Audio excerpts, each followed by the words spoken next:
ये खामोशी से शुरू होती हैं।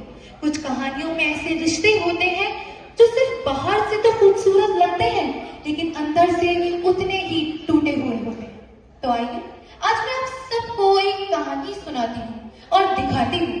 यह एक कहानी है एक छोटे से घर की, एक नए शादीशुदा जोड़े की, जिसमें शाम तो रोज होती थी, लेकिन उस शाम कुछ अलग होने वाला था। हमारा आज का प्रयास है इन अपराधों की जड़ तक पहुंचने का, इन वृद्धि और उस रवैये का पर्दाफाश करने का जो बना देते हैं घर की चार दीवारों को अपराध का बिंदु केंद्र। तो आइए देखते हैं प्यार की पुकार से दर्द की चीख तक की कहानी।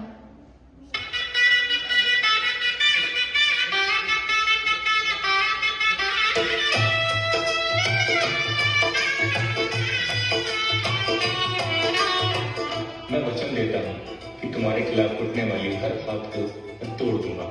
मैं जानती हूँ कि तुम मेरी रक्षा करना चाहते हो, मगर तुम्हें पता है ना कि मुझे गुस्से और मारपीट से सख्त नफरत है, इसीलिए दोबारा ऐसा मत कहना।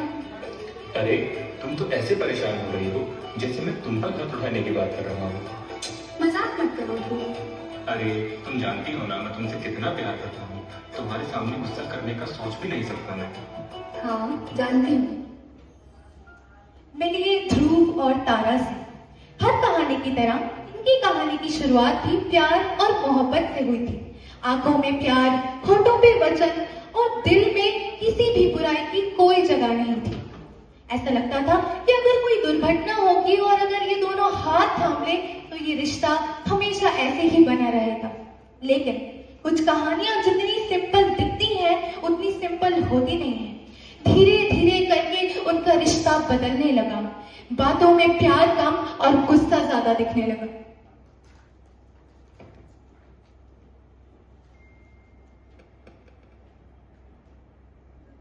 ये क्या है तारा? कितनी बार बोला है मुझे बिल्कुल गर्म चाय पसंद है। तो खुद उठकर कर लो, मुझे और भी काम करने हैं। तारा मेरे आगे ज्यादा जुबान मत चलाओ, समझी ना? तुम बिल्कुल बदल गए हो ध्रुव। छोटी छोटी बात पर बहस, बहस से चीख और चीख से खामोशी। ध्रुव और तारा में ये सब चलने लगा और इसी तरह कैसे भी 1 साल तो गुजर गया। अब ध्रुव और तारा की शादी की पहली सालगिरह थी।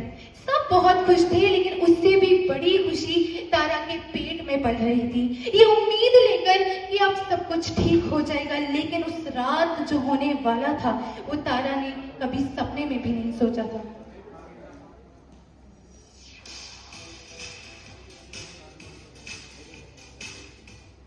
Happy anniversary. Happy anniversary. और ये रही तुम्हारी ब्रेक। I'm so sorry, वो गलती से गिर गई। मैं अभी ये क्या है तारा? सारे कपड़े खराब कर दिए। सॉरी, वो मेरा पैर स्लिप हो गया था। मैं गलती से। तुम्हें पता है ना मेरे बॉस आए हुए हैं, सबके सामने मेरी बेइज्जती करा दी तुमने। तुम चिल्ला क्यों रहे हो ध्रुव? मैंने जानबूझ के तो नहीं किया ना। तुम्हारी हिम्मत कैसे हुई ऐसे बात करने की? मैं तो हाउ डेयर यू? एक वक्त पर जो हाथ थामने से सुकून मिलता था, आज वही हाथ डर का सबब बन गया। एक गलती हो गई, माफ कर दो, और तारा माफ भी कर देती है, इस बात से बेखबर कि इंसान की गलती तो सुधर सकती है लेकिन उसकी फितरत नहीं। तुमने मुझे थप्पड़ मारा? Oh no no no no no, I am so sorry Tara, मुझे नहीं पता था कि कैसे हो गया। I am so sorry. मैं गुस्से में बस आई प्रॉमिस आज के बाद ऐसा कभी नहीं होगा। प्लीज मुझे माफ कर दो तारा, तारा प्लीज मुझे माफ कर दो तारा। जिसका डर था वही हुआ। तारा ने उसे माफ कर दिया और इस एक माफी ने ध्रुव के हाथ उठाने की गलती को आदत में बदल दिया। ये सिर्फ एक बार हुआ है, वो सिर्फ गुस्से में था, लेकिन वो मुझसे प्यार तो करता है। खुद को ये समझाते समझाते 5 साल गुजर गए। अब तारा के जख्म उसके जिस्म से उतरकर उसकी रूह में आ चुके थे, जिसे छुपाना अब नामुमकिन था। मम्मी मम्मी मुझे भी ऐसा मेकअप कराना है। भगवान न करे नायना कि तुम्हें कभी भी ये वाला मेकअप लगाना पड़े। मम्मी आप ऐसा क्यों बोल रही हैं? क्योंकि तुम अभी मेरी छोटी सी बच्ची हो ना, एक बार बड़ी हो जाओगी तो खुद समझ आ जाएगा। ये मेकअप लगाकर किसको दिखाने जा रही हो? नायरा के सामने ऐसी बातें मत करो ध्रुव। अच्छा, तो इसको उठाओ और निकलो मेरे घर से। वैसे भी मैंने कहा था ना मुझे बेटा चाहिए। छोड़ो ध्रुव, नायरा देख रही है। पापा पापा मम्मी का हाथ छोड़ दो, मुझे डर लग रहा है। जा, छोड़ दिया। और तू भी हट। ध्रुव बस, एक पत्नी बनकर मैंने तुम्हारा हर जुल्म बर्दाश्त कर लिया, लेकिन एक माँ अपनी बच्ची पर कोई भी आंच बर्दाश्त नहीं करेगी। बस बहुत हुआ, अब और नहीं। मम्मी, क्या पापा मुझे इसलिए पसंद नहीं करते क्योंकि मैं एक लड़की हूँ?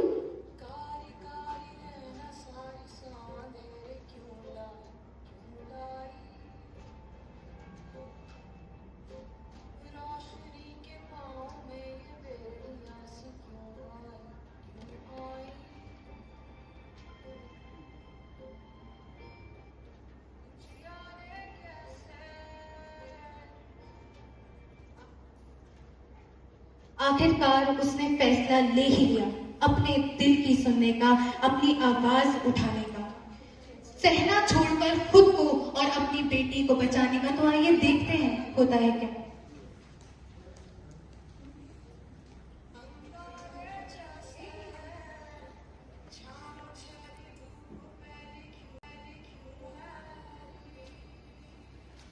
मुझे कुछ समझ नहीं आ रहा भाई। अब तक बात सिर्फ मेरी थी इसलिए मैंने सह लिया, पर अब मेरी बेटी भी सेफ नहीं है। आगे क्या करूं, मुझे सच में कुछ समझ नहीं आ रहा। समझ तो मुझे भी नहीं आ रहा था कि किस मुंह से तुझसे माफी मांगूं। इतने सालों तक तेरा दर्द हमें दिखाई नहीं दिया। हमने हमेशा कहा कि ये घर भी तेरा है, मगर तेरी मुश्किल में कभी तेरा सहारा नहीं बन पाया। ऐसी बात नहीं है भाई, गलती मेरी भी है। मुझे ये डोमेस्टिक वायलेंस बर्दाश्त ही नहीं करना चाहिए था, लेकिन ध्रुव के सुधरने की उम्मीद में मैंने किसी और से उम्मीद लगाई ही नहीं। अब जो हुआ सो हुआ, लेकिन अब मैं तेरी मदद करके अपनी गलती से प्रायश्चित करना चाहता हूँ। इसलिए मैंने जिला विधिक सेवा प्राधिकरण के वन स्टॉप सेंटर में तेरी और ध्रुव की मीटिंग फिक्स कर दी है। वहाँ की काउंसलर तुझे सब समझा देंगे और तुझे डोमेस्टिक वायलेंस केस के लीगल राइट्स के बारे में भी बताएंगे। थैंक यू सो मच भाई, मुझे वन स्टॉप सेंटर से न्याय मिलने की पूरी उम्मीद है। ये ले फोन और बात कर लो काउंसलर से। कैसी हो रही है? समाज सुधर ही नहीं करती। बारे में नहीं सोच रहा। समाज कैसे सोचेगा इसी को? ये औरत पागल हो गई है। बस तारा, क्या तुम्हें फैसला लेना मुश्किल लग रहा है? तुम कौन हो? मैं तुम्हारा वो सच हूँ जिसे तुम अब तक अनदेखा कर रही थी। मेरा सच? हाँ, मैं वो आवाज हूँ जो तुम्हारे दिल, दिमाग और दुनिया के शोर से परे है, जो सिर्फ तुम्हारे अंदर बसती है। पर अब इस सच की बुलंद आवाज सबको सुनाई देगी। धीरे बोलो, मुझे डर लग रहा है कि लोग क्या कहेंगे। कौन लोग? ये लोग जिन्होंने तुम्हारी पुकारें सुनकर अपने कानों में रुई भर ली, या वो जो सब देखने के बावजूद तुम्हें जीते जी मरने की सलाह देते रहे? शायद तुम सही कह रहे हो। जिस समाज ने कभी तुम्हारे बारे में नहीं सोचा, तुम्हें उससे डरने की कोई जरूरत नहीं। सच यही कहता है कि तुम्हें अपने हक के लिए लड़ना चाहिए, क्योंकि सच की ताकत दुनिया की ताकत से बड़ी है। और याद रखना, मैं तुम्हारे ही अंदर बसा हूं और हमेशा तुम्हारे साथ रहूंगा।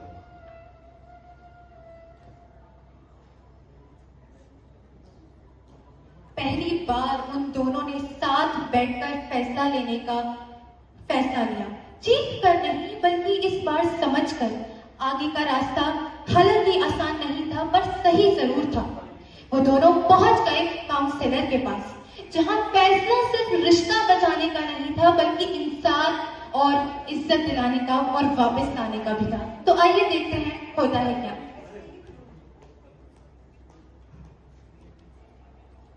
देखिए, सबसे पहले आप ये समझिए कि डोमेस्टिक वायलेंस सिर्फ फिजिकल अब्यूज नहीं होता, इमोशनल, वर्बल और फाइनेंशियल अब्यूज भी वायलेंस के अंदर ही आता है। ये क्या बकवास है? क्यों बुलाया है मुझे यहाँ? आप प्लीज शांत बैठिए, वरना मुझे सिक्योरिटी को बुलाना पड़ेगा। ठीक है, जो भी है जल्दी करो। इंडिया में लॉ आपको प्रोटेक्ट करता है। Protection of women from domestic violence act 2005 के तहत आपको सेफ्टी, रिस्पेक्ट और प्रोटेक्शन का पूरा हक है। अगर आप चाहें तो कोर्ट से प्रोटेक्शन का ऑर्डर ले सकते हैं, जिसमें हस्बैंड को आपको हार्म करने, कॉन्ट्रैक्ट करने या डिस्टर्ब करने से रोका जा सकता है। इसके अलावा आपको राइट टू रेजिडेंस भी है, मतलब आपको अपने ही घर से कोई नहीं निकाल सकता, चाहे वो घर हस्बैंड के नाम पर ही क्यों ना हो। फाइनेंशियल सपोर्ट के लिए आप मेंटेनेंस क्लेम कर सकते हैं ताकि आप फाइनेंशियली सिक्योर रह सकें। और अगर वायलेंस सीरियस है तो इंडियन पीनल कोड के अंदर सेक्शन 498A लग सकता है, जो क्रूरटी बाय हस्बैंड और हिज रिलेटिव्स के लिए होता है। ये एक क्रिमिनल ऑफेंस है। साथ ही सेक्शन 323 मारपीट, सेक्शन 506 धमकी देना भी अप्लाई हो सकता है। लेकिन याद रखिए, कानून का मकसद सिर्फ सजा देना नहीं है, बल्कि आपको सेफ और एम्पावर्ड बनाना है। डिसीजन आपका ही होगा, चाहे आप इस रिश्ते को सुधारना चाहें या खुद के लिए एक नई शुरुआत करना है। ये क्या कह रही हैं आप? मैं अपनी बीवी से बहुत प्यार करता हूँ, हमें कोई काउंसलिंग वगैरह की जरूरत नहीं है। तुम कह रहे हो तुम मुझसे प्यार करते हो, पर बताओ क्या प्यार कभी डर बन सकता है? जब वो तुम्हारे कदमों की आहट से घबराने लगे, समझ लो ये रिश्ता नहीं इंसान टूट रहा है। एक बात बताओ, तुम्हारी भी एक बेटी है ना? कल को अगर कोई उसके साथ ऐसा करे, उस पर हाथ उठाए, तो तुम्हें कैसा लगेगा? मेरी बेटी? मैं तो उसके लिए सब सोच भी नहीं सकता। अगर कोई उसे तकलीफ दे तो मैं उसे कभी माफ नहीं करूंगा। जब अपनी बेटी के लिए तुम ये सोच भी नहीं सकते, तो फिर किसी और की बेटी के साथ ये सब कैसे कर पाए? आज अगर तारा तुम्हें माफ कर भी दे, तो क्या तुम कभी खुद को माफ कर पाओगे? तुम भी तो किसी की बेटी हो ना? मैंने सब तुम्हारे साथ कैसे कर दिया? हर बार जब मैंने तुम्हारा हाथ उठाया, मैंने सिर्फ तुम्हें नहीं, किसी माँ बाप का भरोसा तोड़ा। मुझसे बहुत बड़ी गलती हो गई तारा। मैं इस लायक नहीं हूँ कि तुम मुझे माफ करो, पर अगर एक चांस मिले तो मैं खुद को बदल दूंगा तारा। बस एक मौका दे दो। मैं तुम्हारे लिए, हमारी बेटी के लिए सुधरना चाहता हूँ। प्लीज तारा, मैं कसम खाता हूँ, मैं सब ठीक कर दूंगा तारा। तुम्हें याद है हेरो के वक्त तुमने मुझे एक वचन दिया था कि मेरे खिलाफ उठने वाले हर हाथ को तुम रोक लोगे। तो फिर तुम अपने हाथ क्यों नहीं रोक पाए थे? तुमने सिर्फ मुझे ही नहीं, मेरे भरोसे और आत्मसम्मान को भी चोट पहुंचाई। लेकिन आज मैं वो लड़की नहीं हूँ जो चुप रहती थी। मैं खुद के लिए और अपने हक के लिए खड़ी हो चुकी हूँ। जिला विधिक सेवा प्राधिकरण के वन स्टॉप सेंटर द्वारा मुझे मेरे अधिकारों के बारे में जागरूक किया गया। इनके बिना मैं ये सब कभी नहीं समझ पाती। इनकी सहायता और सहयोग ने मुझे इतनी हिम्मत दी है कि मैं तुम्हें माफ कर सकूं। पर सिर्फ तुम्हारे लिए नहीं, खुद के लिए, अपनी बेटी के लिए। मैं इस दर्द को भूल कर आगे बढ़ना चाहती हूँ ध्रुव। मैं एक नई शुरुआत करना चाहती हूँ, फिर से। मैं भी वन स्टॉप सेंटर का दिल से आभारी हूँ। इन्होंने मुझे एहसास दिलाया है कि मैं कितना गलत था। अब मैं वादा करता हूँ तारा कि हमारी आने वाली जिंदगी में सिर्फ इज्जत और खुशियाँ होंगी और किसी चीज की जगह नहीं होगी। तो आखिरकार उन्होंने ये फैसला लिया कि वो बदला नहीं लेंगे, वो बदलाव लाएंगे। और तारा के इसी रवैये ने उसके पति की सारी बुरी हरकतों को जड़ से मिटा दिया। और आखिरकार वो दिन आ ही गया जब उसने खामोशी नहीं, अपनी आवाज चुनी। सालों तक जो सहती रही, आज उसने खुद को चुन लिया और उसी पल एक टूटा हुआ रिश्ता एक नई जिंदगी में बदल गया। आज उसके चेहरे पे सिर्फ खुशी नहीं है, बल्कि आजादी की मुस्कान है। और आज वो अपनी बेटी का हाथ थाम कर कहती है कि नायरा, मैंने बहुत सहा, क्योंकि मुझे लगता था कि यही सही है। लेकिन मेरी बच्ची, तुम कभी मत सहना। प्यार में डर नहीं होता, प्यार में इज्जत होती है। आज मैं आजाद हूँ और मैं चाहती हूँ तुम भी हमेशा आजाद रहो। और अब से मैं भी हर कदम पर तुम दोनों के साथ रहूंगा। और शायद यही इस कहानी की असली जीत है कि औरत ने सिर्फ अपने लिए नहीं, बल्कि अपनी आने वाली पीढ़ी के लिए भी कदम उठाया और पूरा भविष्य बदल दिया। क्योंकि जब एक आवाज उठती है तो सिर्फ एक कहानी की पूरी सोच बदलती है। और अब मैं आप सबसे भी कुछ कहना चाहूंगी, हमारे देश में हमें सिर्फ रिश्ते नहीं, बल्कि अधिकार भी मिले हैं, सरकार की तरफ से हक भी मिले हैं, और वो ऐसे हक है जो हर उस आवाज को ताकत देते हैं जो आज तक दबाई गई हो। तो अगर आप आसपास कोई भी इस दर्द से गुजर रहा है तो सोचिए मत, अपनी आवाज उठाइए। आज तारा ने आवाज उठाकर अपनी जिंदगी को फिर से खुशहाल बना लिया। तो मैं बस यही कहना चाहूंगी, आज आप सब वचन लीजिए कि आप ना खुद सहेंगे और ना किसी और को सहने देंगे, क्योंकि जब आवाज उठती है तभी बदलाव आएगा। Thank you.